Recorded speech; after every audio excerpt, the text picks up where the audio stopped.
Good morning, ninth class students. As we are doing chapter 10, the name of the chapter is circle, and we are also doing exercise 10.4. In exercise 10.4, today we will try the question number 6. In question number 6, we have given that कि a circular park of radius 20 meter is situated in a colony. एक colony के अंदर एक circular park है, situated है, जिसका radius क्या है, 20 मीटर है. Three boys, Ankur, Sayed and David, are sitting at equal distance on its boundary. जो थ्री बॉयज़ हैं, अंकुर, सैयद और डेविड, वो इक्वल डिस्टेंस पर इसकी बाउंड्री पर बैठे हैं. And each having a toy telephone in his hands to talk each other. मतलब हर एक के हाथ में एक टॉय टेलीफोन है जिससे वो एक दूसरे से बात कर सकते हैं. Find the length of the string of each phone. तो हमें ईच फ़ोन की जो स्ट्रिंग की लेंथ है वो हमें बतानी है. तो हमें क्या दिया है कि एक सर्कुलर पार्क है. सर्कुलर पार्क की बाउंड्री पर यहाँ अंकुर, सैयद और डेविड ये तीनों बैठे हैं और सबकी जो डिस्टेंस एक दूसरे से वो क्या है, सेम है. मीन्स ए का एस से, एस का डी से और डी का ए से जो डिस्टेंस है वो सेम है. और हमें जो रेडियस है इस सर्कुलर पार्क की वो हमें गिवन है कि ओ से लेकर ए, ओ से लेकर एस और ओ से लेकर डी 20 मीटर है. अब हमारे पास जो क्वेश्चन है उस क्वेश्चन में हमने ये बताना है कि जो ए एस की का डिस्टेंस है, मीन्स अंकुर का सैयद से, सैयद का डेविड से और डेविड का अंकुर से, मीन्स कि ए एस, एस डी और ए डी इसका डिस्टेंस क्या होगा. मीन्स की जो लेंथ ऑफ द स्ट्रिंग है टॉय टेलीफोन की उसका डिस्टेंस हमें बताना है. तो हमने सबसे पहले सॉल्यूशन में ये माना कि let Ankur, Syed and David be represented by A, S and D respectively. Ankur को ए से रिप्रेजेंट किया, सैयद को एस से और डेविड को डी से. अब उसके बाद हमें गिवन है कि let A S, S D और ए डी, मीन्स कि इन तीनों का जो डिस्टेंस है लेंथ का, ए से लेकर एस, एस से फिर डी और डी से ए, क्योंकि ये इक्वल है तो हमने इसको किसके इक्वल मान लिया, 2a meter. That is 2a meter. Then अब हमें क्या करना है आगे क्वेश्चन में कि अगर हम देखें तो हमने ओ से ये जो डी पॉइंट है, डी पॉइंट से एक मीडियन हमने ड्रॉ की है. इसी तरह से ए से हमने एक मीडियन को ड्रॉ किया है ए पी, जो एस डी लाइन के ऊपर है. इसी तरह से हमने एक मीडियन ओ से जाते हुए एक मीडियन ओ एस जो है ये ड्रॉ की है, जो सेंटर ओ से जा रही है. ये तीनों जो है मीडियंस ये सेंटर ओ से जा रही है. तो इसका मतलब कि कोई अगर एक ट्राइंगल की 3 मीडियन सेंटर ओ से पास होकर जा रही हैं तो हम कहेंगे कि ओ इज़ अ सेंट्रॉइड. जो ओ है वो क्या है, सेंट्रॉइड है. और एक सेंट्रॉइड जो होता है वो डिवाइड्स अ मीडियन, मीडियन को हमेशा रेशो 2:1 में डिवाइड करता है. मीन्स कि हमारी जैसी ये मीडियन है ए से लेकर पी, तो ये ए से पी के बीच में ओ सेंट्रॉइड हो गया और ये सेंट्रॉइड इस मीडियन ए पी को 2:1 में डिवाइड करेगा. मीन्स कि जितना ओ से लेकर ए और ओ से लेकर पी का जो रेशो होगा वो किसके इक्वल होगा, 2/1 के. तो हमने क्या किया, ओ ए की वैल्यू रखी 20, क्योंकि हमें ओ से लेकर ए जो दिया है वो क्या है हमारे पास रेडियस, और वो क्या है 20 मीटर. तो हमारी रेडियस 20 मीटर हो गई. हमने 20 को ऊपर रखा, ओ पी की वैल्यू हमें नहीं गिवन है वो हमने नीचे रखी, इज इक्वल टू 2/1, क्योंकि 2:1 में मीडियन को डिवाइड कर रहा है. क्रॉस मल्टीप्लाई किया तो 20 इज इक्वल टू 2 हो गया, इसे 2 बोलिएगा. देन उसके बाद 20 के नीचे हम 2 को ले गए, डेट इज इक्वल टू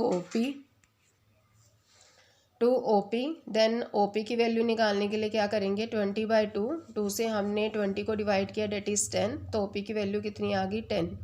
अब ये 10 मीटर आ गई है. तो हमें ये पता है कि जो A से लेकर P तक का डिस्टेंस है, ये A से लेकर ये P तक का जो डिस्टेंस है वो दो जो हमारे लाइन से उनको मिलाकर बना है लाइन सेगमेंट को, O से लेकर A प्लस O से लेकर P. तो हमने क्या किया, O से लेकर A और O से लेकर P, ये O से P है. O से A की वैल्यू लगा दी 20 और O से P की वैल्यू लगा दी 10, क्योंकि O से A की वैल्यू हमें 20 गिवन थी और O से P हमने फाइंड आउट किया 10. तो AP की वैल्यू आ गई 20 + 10 दैट इज़ 30 मीटर.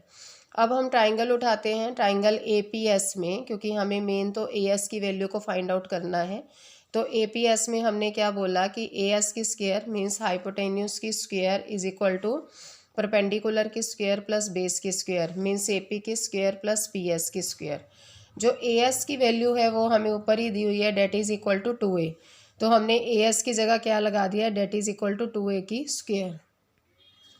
अब ये हमारे पास आ गया 2a की स्क्वायर।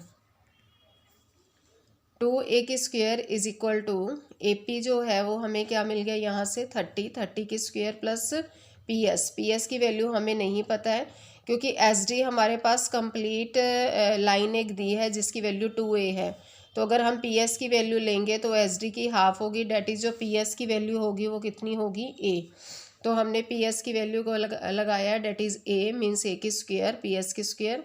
तो यहाँ से 2a की होल स्क्वायर मीन्स कि 2 2 4a की स्क्वायर, 30 की स्क्वायर मीन्स 900 प्लस a की स्क्वायर।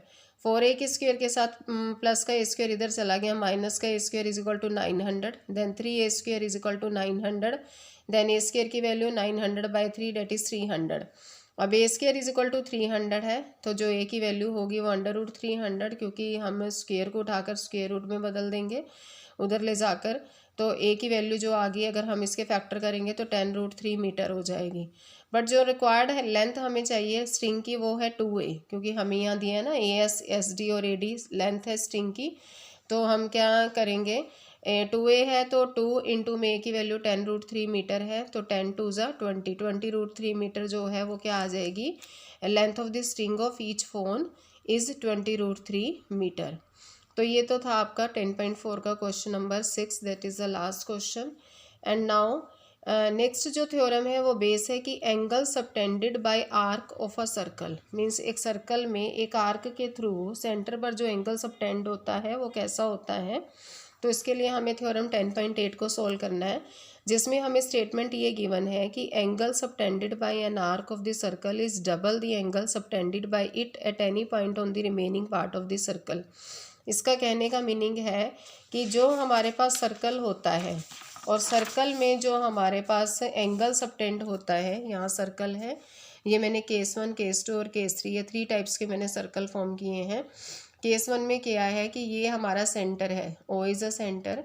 जो सेंटर पर एंगल सबटेंड होता है वो जो एंगल है वो डबल होता है किसका, जो हमारे पास आर्क मीन्स कि सर्कल के किसी भी पार्ट पर कोई भी सर्कल के किसी पार्ट पर कोई पॉइंट हमने लिया, मीन्स कि सर्कल की बाउंड्री पर कोई पॉइंट लिया और जो सेंटर पर जो हमने एंगल बनाया वो जो सेंटर का एंगल होता है वो जो सर्कल की आर्क पर जो एंगल बनेगा उससे क्या होता है, डबल होता है।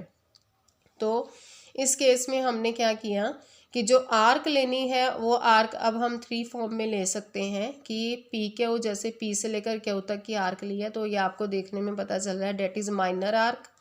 अगर मैं P से लेकर Q जो सेंटर से पास हो जाए आर्क वो क्या कहलाती है, डायमीटर। तो P से लेकर Q तक की आर्क जो होगी वो क्या होगी, एक डायमीटर वाली आर्क होगी, जिसको हम PQ arc PQ is a semi circle form में बन गई। और केस थर्ड में मैंने लिखा है कि P से लेकर Q तक की आर्क वो इस तरह से ये मेजर आर्क काउंट होगी। तो PQ arc is a major arc, ये हमने केस थर्ड में सोल्व किया। अब आज हम केस 1 को डिस्कस करते हैं। केस 1 में क्या है कि हमने सबसे पहले तो गिवन लिखना है। गिवन ये कहता है कि an arc PQ of a circle, एक सर्कल की आर्क PQ है, subtending angle POQ at the centre. जो सर्कल की आर्क PQ है वो सेंटर पर जो एंगल सबटेंड कर रही है वो एंगल का नाम है POQ at the centre O। And PAQ जो एंगल है वो क्या बन रहा है, वो आर्क पर जो एंगल है remaining part of the circle उस पर बन रहा है। मीन्स कि ये A पॉइंट है, ये सर्कल के रिमेनिंग पार्ट पर है, तो उस पार्ट पर जो एंगल बन रहा है और जो सेंटर पर एंगल बन रहा है, तो जो सेंटर का एंगल होगा वो इस रिमेनिंग पार्ट ऑफ द जो सर्कल है उस पर जो पॉइंट बना है, जो A बना है, उस पर जो एंगल बनेगा उससे वो सर्कल का एंगल सेंटर का एंगल जो होगा वो डबल होगा। तो मीन्स मुझे मेनली प्रूफ करना है कि POQ जो है डबल होना चाहिए PAQ से, मीन्स कि सेंटर का एंगल डबल होना चाहिए किस पर, आर्क पर बने एंगल से। तो हमने क्या किया, कंस्ट्रक्शन में लिखा कि ज्वाइन O टू A, ये देखिए O से लेकर A मैंने ज्वाइन किया, then extend to point B, और इस O से लेकर A को जो मैंने एंगल ज्वाइन किया, ये जो लाइन ज्वाइन की है उसको मैंने एक्सटेंड कर दिया पॉइंट B तक। अब मैं केस 1 मैंने लिखा कि arc PQ is minor arc है, तो माइनर आर्क ये, तो एंगल BOQ जो मेरे पास ये वाला एंगल बन रहा है that is angle B O Q, वो किसके इक्वल है, angle sum of the angle 1 plus angle 2, means जो ए और क्यू पर एंगल बन रहे हैं। तो ऐसा क्यों, क्योंकि exterior angle sum property of a triangle A O Q, एक ए ओ क्यू ट्राइंगल की जो एक्सटीरियर एंगल सम प्रॉपर्टी है वो क्या कहती है कि बाहर का बना एंगल अंदर के दो अपोजिट एंगल के सम के इक्वल होता है। सो मैंने कहा कि angle B O Q is equal to angle 1 plus angle 2 और इसे नंबर 1 दे दिया नाम। अब in triangle A O P ले, ये तो मैंने लिया ट्राइंगल किसका, ए ओ क्यू का।